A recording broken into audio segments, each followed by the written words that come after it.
How's it going, everyone? Hope you're all keeping well. We are back for another round of the RTA Formula Vee Scholarship Championship. This one is round 7, so getting towards the end of the season now, and we are at one of the short circuits at Hockenheim. Last time out in a wet Okayama, we had some pretty good races. Obviously would have liked them to be a bit better, but if you want to check those out, make sure you do before we get into this one. And looking at the standings after that 6th round, you can see moving up one spot into 13th place. Just a couple of points behind Peter McCann now, who didn't race in Okayama but is back here racing today. And then a couple of points ahead of Dara O'Connor, who we overtook.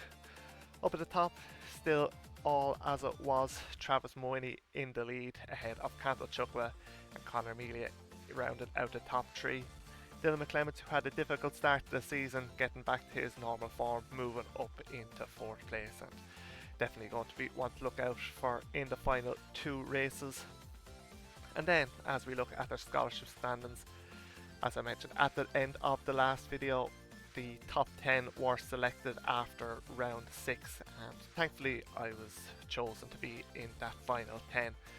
Scholarship winners aren't going to be solely chosen off championship standings, but it is going to be a part of it. And in those standings, Travis Mooney and Campto obviously in the top 2 there as well. Jack Wynne overtook Kevin after Okayama, and for myself overtook Lawrence de Soswa in Okayama. But hopefully here today we can have similar good races like we did in Okayama in very similar conditions. It is going to be wet here again in Germany, but for myself I found it a much trickier track than Okayama, so we'll have to see how it plays out, and that all starts with qualifying. So just like in Okayama last time out, I'm doing qualifying just by myself, no slipstream. Unfortunately this time it wasn't planned, and I had a spin on one of my previous laps, and now coming towards the end of the session I just don't really have enough time to wait around to try and get a tow, so just have to do my best by myself here on the track in, as you can see, very wet conditions and very difficult track around here. I did a bit of practice before we knew what the weather conditions were in the dry end. I felt pretty comfortable, but in the wet I just don't know what it was. I just didn't feel comfortable around here in the car at all. I wasn't 100% sure what lines to take into the corners. Sometimes the line would work and I'd be fast, the next time I tried the same thing and it wouldn't work, and yeah, I just didn't really know what I was at, to be honest. So I knew going into this one it was going to be tricky, and I was going to have to just take what I can from this round and just kind of accepted before I even started that it probably wasn't going to be my best round of the season. Well, as long as it's not my worst, I suppose we'd be happy enough with that. Heading towards the end of the lap then into what we were calling the Sebastian Vettel corner, and a very tricky one. You could see there that under braking I was kind of losing the back end, and it was only really after looking at Kevin Joyce's video of his highlights, which if you aren't watching you really should be, that I kind of learned what the line into there was, where you don't really want to be on the racing line and you kind of want to be half on it, half off it to get the best grip and carry the speed around the outside. But it was too late to know that at that stage, and as we come across the line to finish our qualifying session. Set a 1 minute 55.8, 1.8 seconds pretty much off Campto in pole. Campto is very quick around here in these conditions, so knew he was going to be tough to beat here tonight. Myself down in 17th place, just behind Jordan Kelly, who it's a bit depressing that Jordan is faster than a lot of us, or as fast as a lot of us, even when he's using controller in these conditions. So probably best to think about that as little as I can, because it'll just depress myself. But we know from the previous rounds this season there's always opportunity to move up the grid, move up the pack from a poor qualifying, so that's what we'll be trying to do throughout race 1 here in Hockenheim. For the first time here then tonight, and actually my first time racing around Hockenheim on iRace, and I didn't know the track until this week when I got up for this race. We are going green. We get a pretty decent start, as does Jordan, pulling alongside Kevin, so just kind of boxed in there. Probably could have had a look down the inside of Kevin, only for Jordan was in that part of the world and had to just slot in behind through turn 1 as we head down towards turn 2. Very important corner this one because it leads on to the long back straight, and I felt like I was never getting it right. You can see there losing ground to Kevin, and we have Darragh O'Connor right in our mirrors who got a better run than us, and it just felt like throughout these races, no matter what line I was taking, I was just not getting a good run compared to those around me. As you probably saw in qualifying, we're not using the full Grand Prix track that we'd all kind of be used to from its time in Formula 1. We're using the National A layout, so cutting off from the main straight there into that double right-hander of turn 6 and turn 7. Very tricky couple of corners, as I felt like I was always understeered, and it's very hard to get the traction on the exit as well, I found. I don't know if that was the same for everyone else or if I was just struggling, but I was really struggling at times. We did have a look there on Jordan as we were coming under pressure from Darragh, but we all stay line astern as we were as we come towards the final sector of this track.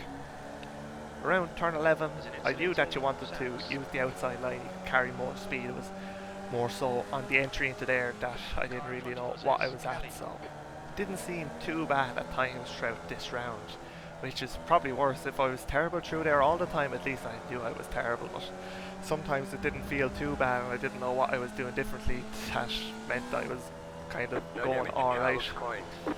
End of lap 1 then, still where we started in 17th place through turn 1.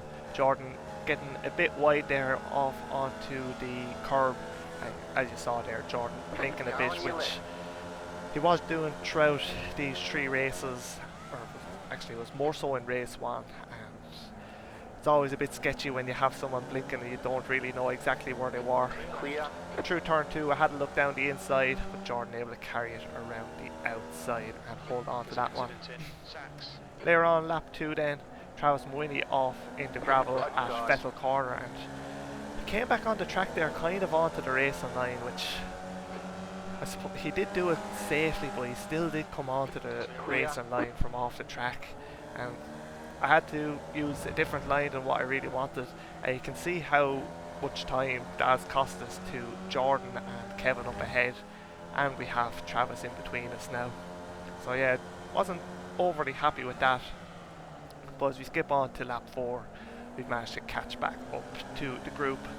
Dermot Toomey having a bit of trouble here, going side by side with Jordan through turn 3, which if you get the line right, it is fully flat out. I think it's flat out in any of these conditions really. It's just sometimes you run a little bit wider than you ideally would like to.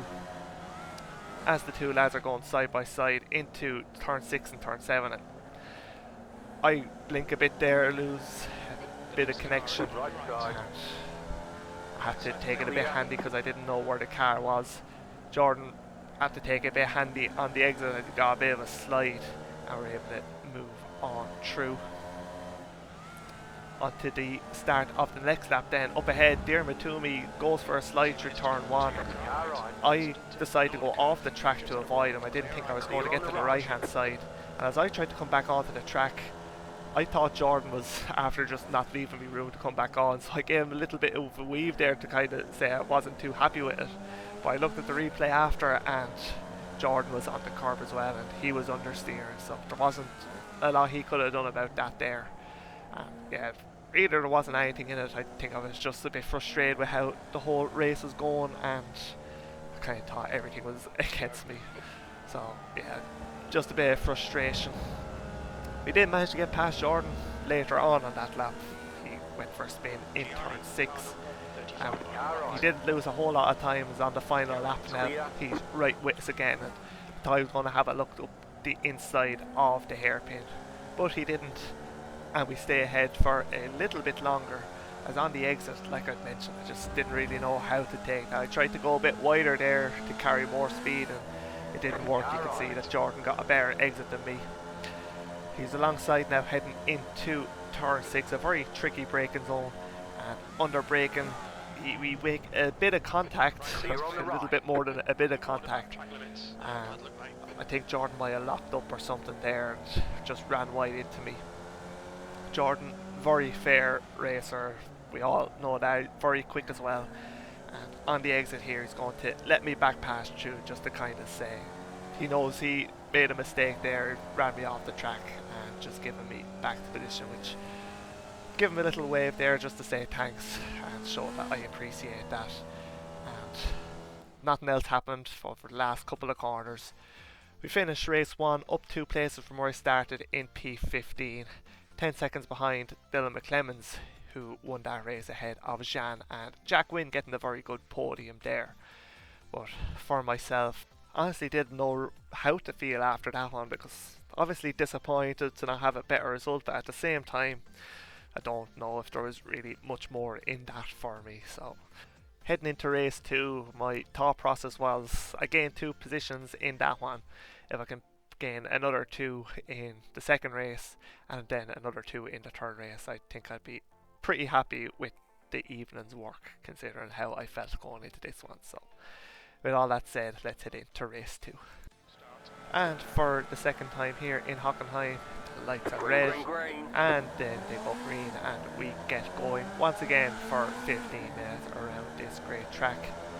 Just like in race 1, we get a better start than Kevin Joyce, who started right ahead of us. This time we're ahead before we get into turn 1 and we managed to get that place, just cutting in front of Kevin at the apex there and getting up that position. Unfortunately we weren't able to get Harvey Darren, who started alongside us, but we do gain 1 place. Heading into the hairpin then, trying to get as good of an exit as I can.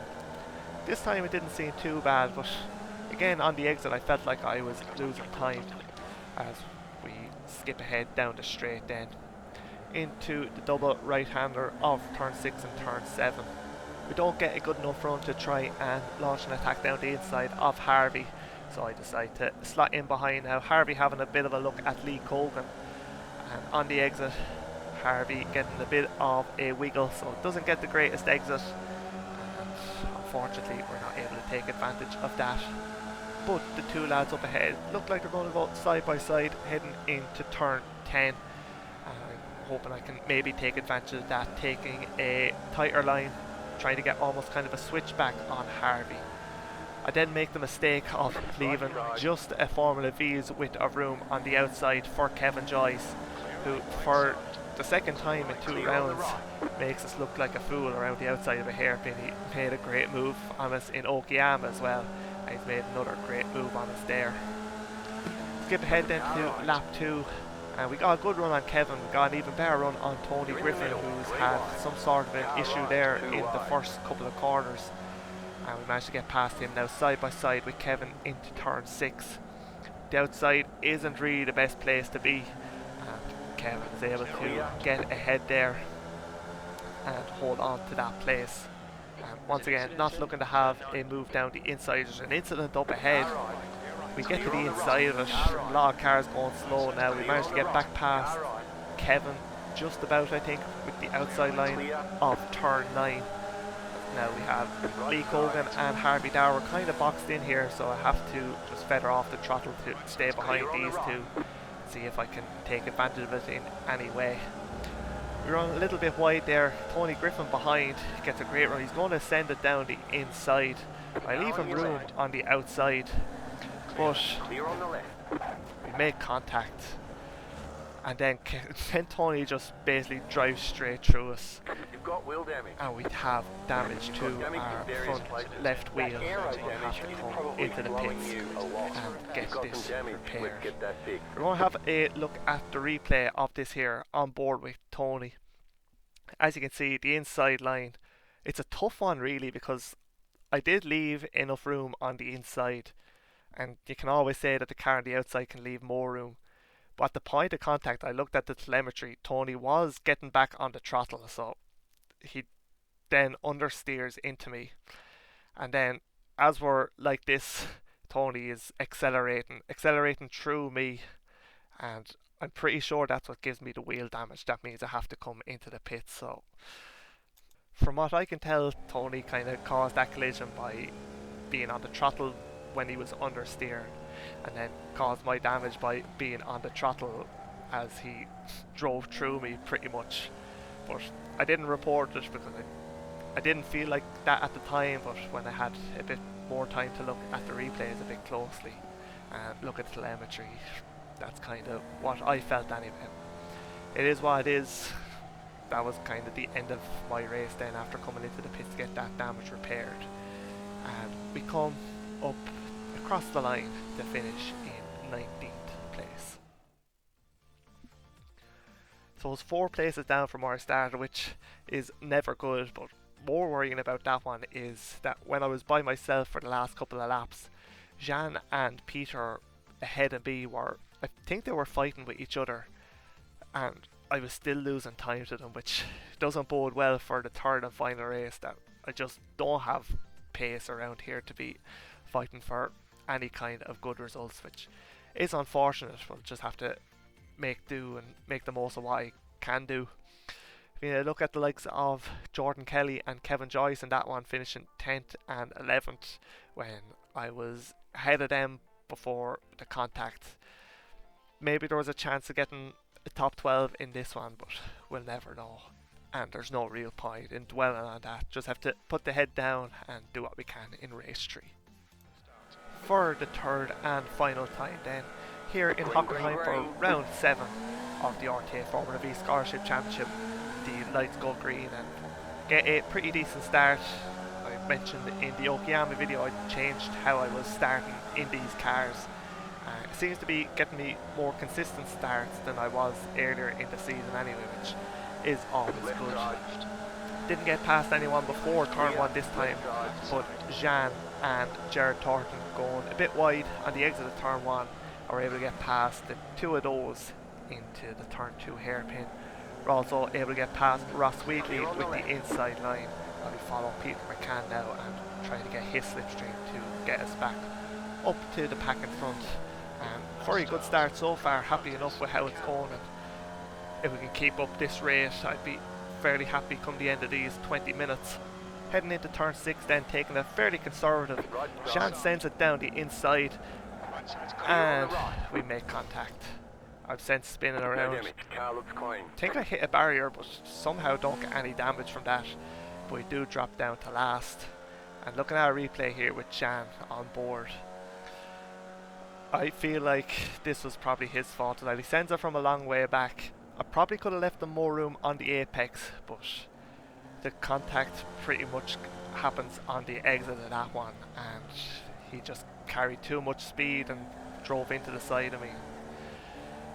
Yeah, started off well that race, this race, and then it just went downhill straight away. I don't feel like there was a whole lot more I could have done there. At the time and even after the race, looking at the replay, I thought, jeez, maybe I squared him a bit much, could have left him more room. Again, looking at the replays further, the contact didn't happen at the apex. There was loads of room for him on the inside, and I was the car ahead, so it was really on him to make sure he didn't understeer into me. But again, it is what it is. I didn't report it because at the time I felt like it might have been a bit of a 50-50, but maybe I should have as well. Either way, we've made 3 places back up on lap 2. We got past Jared there. Sean Smith had a spin on the exit of turn 2, and Jordan Kelly had an issue himself in turn 8. We then caught up to Ross Wheatley and we sent it down the inside of Sebastian Vettel corner. Sachs curve, I think is what it's really called. Not sure what the number of it is. But we get past Ross there. But on the very next lap, into the very same corner, under braking, just lock up the rear tyres, and you can see there just pure, true, real frustration and being fed up driving around here. Some of the lads were saying how they were having great crack driving around here in these conditions, and I don't think I ever disagreed with anything more in my life. I just wanted this race to be over. I had no pace, I didn't feel comfortable. I don't know why I was driving like shite. I just wasn't having any fun at all. Eventually Jordan Kelly caught back up to us and he was saying on Discord that he wasn't fighting us, so I was pretty safe to just take the race and line, see if we can catch up to a few cars ahead without having to worry about Jordan going for a move. Caught back up to Ross Wheatley now on lap 8, and I knew I had pace on Ross from earlier in the race, and I was hoping to try and get past him fairly sharpish. We have Sean McGoldrick just up the road as well. I think he's after dropping back after a bit of a spin or something, and I thought maybe there was an opportunity that we could latch on to him and maybe get another place in this race. Through turn 8 on the exit, Ross running a bit wide, getting onto the curb, which you don't really want to do. And then through turn 9 we have a wider line again. He gets onto the curb, which even in a straight line when you're accelerating, it can kind of affect how fast you're getting up to speed. So we get alongside. Down the inside then of turn 10, we'll rerun wide onto the curb. Have the inside line for turn 11, and just like earlier in the race, we get the move done down the inside of Ross at the Sebastian Vettel corner. Heading into the final few corners of the track then, as we turn in for the second to last corner, I get a big slide, lose all kind of grip at the end, or at the rear, and luckily managed to save it. Don't lose too much time, or don't lose any positions. On to lap 10 then, up ahead we have Sean McGoldrick having a bit of a moment himself, has allowed us to catch right back up.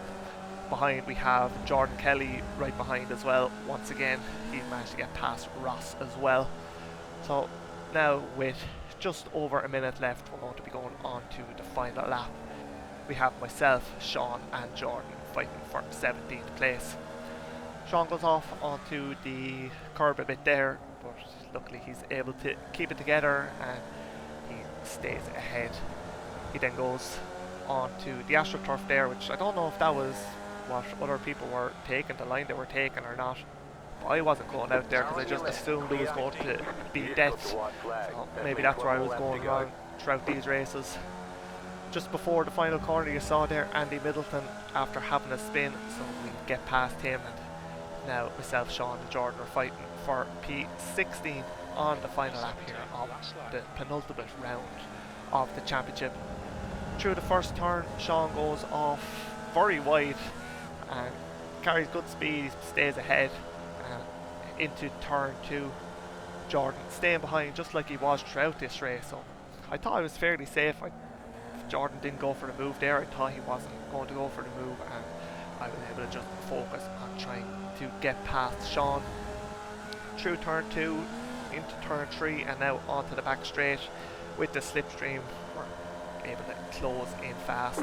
Sean covering the inside as you would expect, so I'm going to try and get a move done around the outside of turn 6 and 7, see if it turns to the inside for turn 8. We managed to keep an overlap, but on the exit, the shorter line, Sean is able to stay ahead. We just have a wheel alongside. We have the inside line for turn 8, but we're not able to get it done. Jordan's now having a look at the switchback as well. So all our working together, or him not trying to fight, is out the window now. It looks like he's trying to get the move done. We get the run on Sean heading into the right-hander. And I was trying to go around the outside, but I go way too wide, then try and turn it into a switchback, which also doesn't go well. Jordan gets a great run, and now he has the preferred outside line for turn 11. He's able to carry more speed than I am able to on the inside line, and he makes the great move there around the outside. So unfortunate there to get overtaken in the last couple of corners when it looked like we were going to be able to make up a position. As we come through the final corner then, Jordan and Sean making a bit of wheel-to-wheel contact, but both of them able to still carry good speed as we head to the line. I don't know why I didn't try and go for the slipstream there, but I don't think it would have made much of a difference. I don't think we would have been able to get past, and in the end finishing in P18. So very disappointing once again. Obviously that contact and spin on the opening lap making it very hard to get a better result in this one, and honestly I was very glad to see the back of Hockenheim after these 3 races. Dylan wasn't, I would guess, taking the win here in the final race. Travis in second, and then Sean McClemens making it 2 out of 3 McClemenses on the podium. To look at some other results, you have Peter McCann there in 7th, who was just ahead of me before I had that spin. You have the likes of Tony Griffin there in 12th, up 10 positions, starting behind me. So there's definitely opportunity for a much better result in this one, but just didn't go my way. And hopefully we can make amends for it and have a good final round in Sebring. In terms of the championship, we do lose one spot down into 14th. I think it was Lawrence Soswell overtaking us. Lawrence had a very good round here in Hockenheim. I think it was his best round of the season from what I can remember, so be hoping to try and get back past him in the final round. And up at the front, still the same, Travis ahead of Campbell in 1st and 2nd. And then we have Connor Melia moving down out of the top 3 for the first time in a good few rounds, being overtaken by Dylan McClemens. And looking at the scholarship, remains the same in the top 3, Travis, Campbell and Jack, with Shan overtaking Kevin Joyce for 4th and Lawrence overtaking myself for 6th. Again, like I mentioned in the previous video, it's important to remember that drop rounds still need to be taken into account, so I think I'll be losing a couple of points with that. I don't really know what the story is for some of the others, but I know there's some that won't be losing any points because their worst round is where they didn't race, so probably best not to worry about that heading into the final round of the season in Sebring. Just focus on the race itself. Try and have fun, have some good battles, and see if they lead to some good results to round out what's been probably my favourite season in RTA so far. But that is it for this one. Hope you did enjoy. If you did, make sure you leave a like and subscribe before you go so you don't miss the season finale. But until then, thanks for watching. See you then.